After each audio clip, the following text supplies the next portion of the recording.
بسم اللہ الرحمن الرحیم. سلسلہ آئیے حفظ کریں کی حدیث نمبر 11 ہے. ماشاءاللہ. کتاب کا نام ہے غرر الحکم. قال علی علیہ السلام لا یستخف بالعلم واہلہ الا احمق جاہل. لا یستخف بالعلم واہلہ الا احمق جاہل. لا یستخف بالعلم واہلہ الا احمق جاہل. لا یستخف بالعلم واہلہ الا احمق جاہل. لا یستخف بالعلم واہلہ الا احمق جاہل. علم اور اہل علم کی صرف اور صرف احمق اور جاہل ہی تحقیر کرتے ہیں.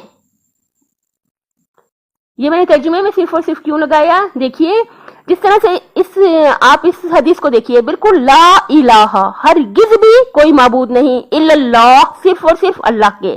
بالکل اسی طرح دیکھیے یہ بھی اسی طرح سے ہے، لا یستخف بالعلم واہلہ، ہرگز بھی کوئی علم اور اہل علم کی تحقیر نہیں کرتا، الا سوائے احمق جاہل، صرف اور صرف احمق اور جاہل ہی علم اور اہل علم کی تحقیر کرتے ہیں. لا یستخف بالعلم واہلہ الا احمق جاہل. لا یستخف بالعلم واہلہ الا احمق جاہل. لا یستخف بالعلم واہلہ الا احمق جاہل. لا یستخف بالعلم واہلہ الا احمق جاہل. لا یستخف بالعلم واہلہ الا احمق جاہل. یعنی ہم لوگوں کو چاہیے کہ ہم علم کی اور اہل علم کی بہت زیادہ قدر کریں، ان کی بہت زیادہ قدر کریں، انہیں ہرگز بھی ان کی تحقیر نہ کریں، ان کو ہرگز بھی حقیر نہ سمجھیں، انہیں بہت زیادہ اہمیت دیں، علم کو بھی بہت زیادہ اہمیت دیں، انہیں ٹائم دیں، اور اہل علم جو عالم ہیں ان کی بھی بہت زیادہ عزت کریں. اتنی عزت ہے، دیکھیں میں حدیث میں نے پڑھی تھی، اذا رأیت عالما فکن لہ خادما، کہ اگر تم کسی عالم کو دیکھو، حدیث ہے کہ جب تم کسی عالم کو دیکھو تو اس کے خدمت گزار بن جاؤ، اس کی خدمت کرو. حدیث میں ہمیں حکم دیا گیا ہے. علم اور اہل علم کا بہت زیادہ مقام ہے، تو ہمیں چاہیے ہم بہت عزت کریں، بہت رسپیکٹ کریں، علم کی بھی اہل علم کی بھی، اور اہمیت بھی بہت زیادہ دیں، علم کو بھی اور عالموں کو بھی.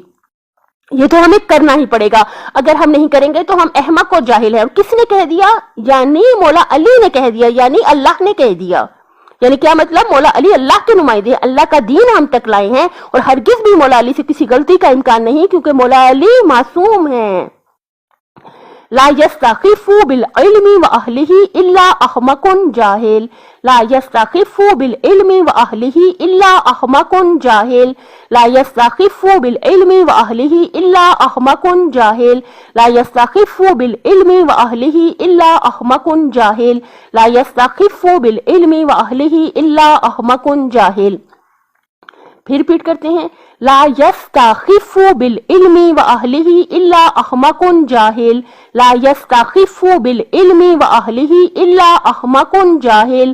لا یستخف بالعلم واہلہ الا احمق جاہل.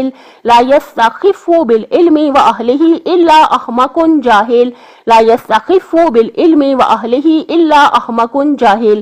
علم اور اہل علم کی صرف اور صرف احمق اور جاہل ہی تحقیر کرتے ہیں، یعنی حقیر سمجھتے ہیں.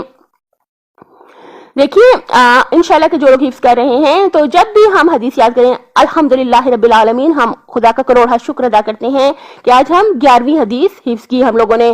تو 11ویں حدیث جب بھی آپ حفظ کریں، اپنے آپ سے پوچھیں میں نے کون سی حدیث، کون سا نمبر حدیث کا حفظ کیا، یعنی حدیث نمبر 11 کون سی ہے، حدیث نمبر 11 کون سی ہے. اپنے آپ سے بار بار پوچھیں اور نمبر کے ساتھ حفظ کریں، تاکہ انشاءاللہ جب 40 کمپلیٹ کریں تو ہم 40 اکٹھی ریوائز کر سکیں. وہ تب ہی ہوگا جب ہم اپنے آپ کو پکا رکھیں گے کہ نمبر 11 پہ کون سی حدیث ہے، نمبر 11 پہ کون سی ہے، نمبر 10 پہ کون سی ہے. نمبر کے ساتھ اس کو پکا اٹیچ رکھیں تاکہ آپ نمبر بولیں آپ کو حدیث یاد آ جائے، تاکہ پورے 40 سٹیپ ہو جائیں، ہم اکٹھی ریوائز کر سکیں. اور بہت بڑا پرائز لیجیے گا، ضرور لیجیے گا، مولا علی سے لیجیے گا. بے شک مولا علی کو اللہ تعالیٰ نے دنیا آخرت کے اختیارات عطا کیے ہیں. بہت بڑا پرائز ہونا چاہیے، ضرور ہونا چاہیے. قرآن مجید کا طریقہ کار ہے. آپ کو جنت کی بشارت نہیں دی گئی، آپ کو دنیا کی آسائشوں کی آسانیوں کی بشارت نہیں دی گئی، دنیا میں سکون کی بشارت نہیں دی گئی. انعامات جو دینا ہے یہ اللہ تعالیٰ کا طریقہ کار ہے. آپ مولا علی سے ضرور بہت اچھا پرائز دنیا میں آخرت میں اپنی مرضی کا پرائز لیجئے گا. مولا علی بے شک دے سکتے ہیں، انہی کے فرامین ہیں، ہم انہی کے نوکر ہیں، ہم انہی کے خادم ہیں، انہی کے بکاری ہیں. آپ ان کو حفظ کریں اور اس کا انعام ضرور لیں آقا مولا علی علیہ السلام سے، وہ ضرور آپ کو عطا کریں گے.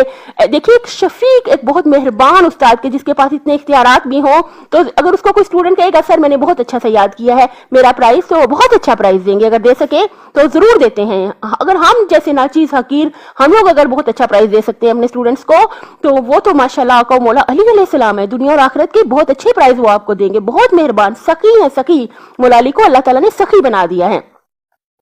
لا يستخف بالعلم واہلہ الا احمق جاہل، لا يستخف بالعلم واہلہ الا احمق جاہل، لا يستخف بالعلم واہلہ الا احمق جاہل، لا يستخف بالعلم واہلہ الا احمق جاہل، لا يستخف بالعلم واہلہ الا احمق جاہل۔ حدیث نمبر 11 کون سی ہے؟ لا يستخف بالعلم واہلہ الا احمق جاہل، لا يستخف بالعلم واہلہ الا احمق جاہل، لا يستخف بالعلم واہلہ الا احمق جاہل، لا يستخف بالعلم واہلہ الا احمق جاہل، لا يستخف بالعلم واہلہ الا احمق جاہل۔ ضرور یاد کیجئے گا، آڈیو کو بار بار سن کے اچھی طرح سے یاد کر لیں اور ضرور پرائز لیجئے گا۔ اگر آپ ایک ایک حدیث پہ الگ الگ بھی پرائز لینا چاہیں تو آقا مولا علیہ السلام سخی بھی ہیں اور دنیا آخرت کے اختیارات اور خزانے بھی ان کے ہاتھ میں اللہ تعالیٰ نے دیے ہیں۔ ضرور لیں کہ حدیث پہ الگ الگ پرائز لیں، مولا علی سے دنیا کی بھلائیاں لیں، آخرت کی بھلائیاں لیں، بچوں کی، ماں باپ کی خیر بھلائیاں لیں۔ اپنی صحت، آخرت اور خالق کی مخلوق کا بہت زیادہ خیال رکھیے گا۔ اللہ تعالیٰ دنیا اور آخرت میں حامی و ناصر ہو آپ کا۔